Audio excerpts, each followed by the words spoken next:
So I'm very here to be here with you today. How was the show yesterday in Thessaloniki?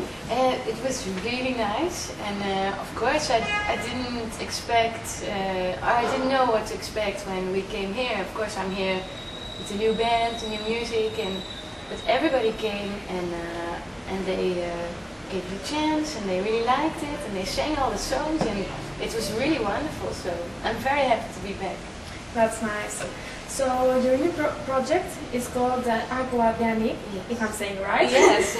So was it a lifetime dream for you to have a solo career, or it just came out of things? Yeah, it came out of like a 13-year gathering. Of course, it's a very intensive period, and at one point I felt I needed to spread my wings and do something else, but especially to do something on my own, and that worked out really, really well. I'm happy with these albums, and I wanted to just out what I was feeling and thinking, and now I have totally the opportunity to do that, so that feels very nice.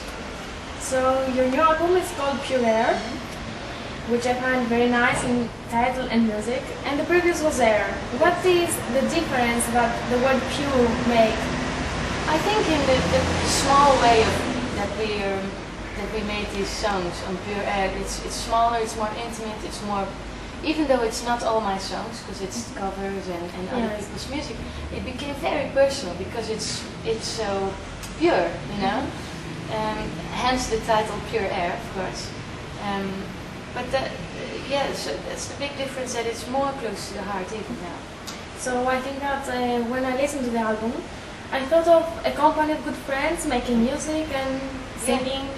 So what was the concept behind this album? Yeah, the concept, I was thinking the last 1.5 to 2 years, a lot of people ask me to participate in their projects, even a record, singing something on a record, or do something live, or a project in Holland. I did a couple of projects, and I really liked it, you know. I liked all these different moods and people, and it's very inspiring. And I thought, what if I asked them back, to some of them, to work on an album with me? And so that was kind of the idea, to ask a few people back to make some duets, but also those songs that I did with them. But then in a different form, so I chose for the acoustic way, and like you said, it became kind of a friendly atmosphere, and a lot of people love it. So who wrote the music, the lyrics, and how does the songwriting process begin?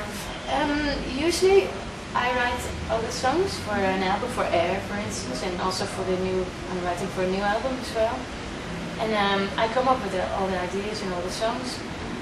But when we demo or when we go in the studio, the guys of the band, they make the parts that I write much better, because so they're adding their elements. Yes, and they're adding their personal elements as well. So for instance, Joris, our guitar player, he's a very good vocalist also, and also very good guitarist. He plays much better than me, so he makes those parts much more rich in sound, and also the other guys. And the nice thing is that they all make their own records, all the 3 guys in Agua De Annique, and so they have their own style, so they bring that into it. But initially it's my ideas and where we're going and what kind of songs and so on.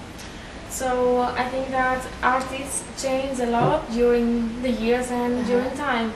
So what made you to change from more metal sound to less metal and more ethereal? Good question. I'm not sure. I think it's just life, and a lot of influences from other kinds of music, of course. When you are playing so much also with other people, but when you tour, and we saw a lot of the world, it's all inspiration for new styles, new songs, new ways of recording can make a big change. And I think that's it, you know, and like metal, and what we loved in metal and still love in metal is like the dark edge, the romantics, the melancholics, the darkness, and that's always there in music. I think in our music, I think that's what still is linking to the metal scene, and that metal people still like this kind of music because it's still like linking to classical music and darkness and also. But it's, my music is now much lighter, a bit more poppy, but there's always an edge, you know. I like it, you know. I like it too. Good. So the last question is that you have been established as a scene-trendsetting singer, as I read in your website too. So how you could define this term? I mean, when I first read it, I thought that it just when you sing, I imagine things. Am I right? Yeah, that's actually a compliment, because it's like you put out an atmosphere, and if people go into it and pick it up and live the music that you make, that's the best thing, you know. And everybody has their own feeling about it. So a metalhead can have a different kind of feeling than somebody of the pop scene, or even a gothic head, you know. And so that's maybe why it's transcending all scenes. It's because it's open music, so everybody can have its part and can bring their own personal feelings into it. And music should be an art and culture, you know, to take your own thing out of it. So what are your plans for the future? We're writing a new album, a rock album. So it will be an Agua De Annique release again. And we would like to record this over the summer and then release it in the fall. That's the plan, and play some shows. We do a lot of stuff in Holland, but also we're going to South America, and we hope some other countries. And then we hope to come back next year. Yes, I hope to. Yeah. So this new album will have guests like the previous? Maybe, yes, one or two, but this It's a good idea. Yes, you like it? Yes. Well, great. Well, this was a kind of a special thing with a lot of people, but I continue asking maybe a male vocalist or something like that. I have some ideas. Thank you very much you. for this interview. Cool.